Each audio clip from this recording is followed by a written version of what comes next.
like you were just saying, when things are really when you just feel like things are not going well, or it's so hard, and it's like that's the time when we have an opportunity to really step up and believe that everything is serving us, and be in that faith, and really realize that it's hard to do that when we're going through the motions sometimes, when we're honoring ourselves, isn't it?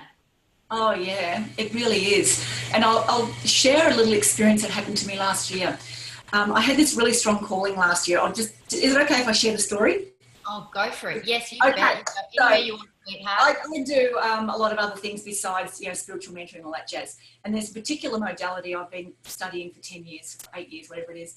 Anyway, I was in a course one day, and we were talking about the emanation points on the planet, the things that our soul has to sometimes visit to bring up the memories and the gifts and for healing. And this particular day we were talking about the subconscious emanation point on the planet, and it was Mount Agung in Bali. And this guy stood up in the class and he said, I've climbed that mountain, it's the hardest thing I ever did. I vomited, I was dizzy, I passed out, all the rest of it. And my friend I was with, we looked at each other and went, you want to go? So we did. We had this thing around, right, if it's a subconscious emanation point, let's go, let's face it, let's do it. So we ended up going. And, when you think about it in a bigger picture, when people go to Bali, what do? They do things out of their comfort zone.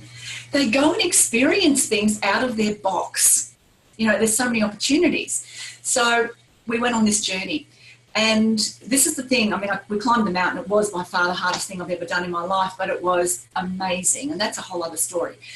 But in the days leading up to us, because we were really tuned into, we're in the subconscious frequency, and we were really surrendering to it, and show us what's more, show me what's more, show me what else I need to look at, show me what else I need to work through, embody, embrace, discard, dissolve, whatever. And my friend I was with is a beautiful artisan craft person.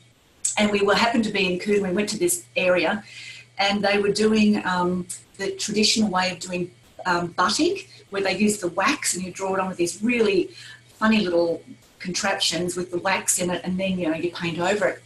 So she was all excited. I'm going, this will be fun, and started to do it. And I had blobs and drips and drops, and the whole thing was a freaking mess. And I was looking at it going, no, this is terrible. I can't do this, can't do it. It's too hard.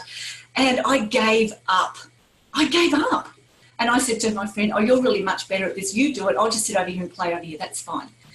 And I didn't realise till we left, when we were going back to where we were staying, you know what? I actually gave up. I was so critical and so judgmental of something I was producing. I'd never ever done it before. It was completely new, yet I wanted in that moment perfection. And I gave up. And I realised, you know what?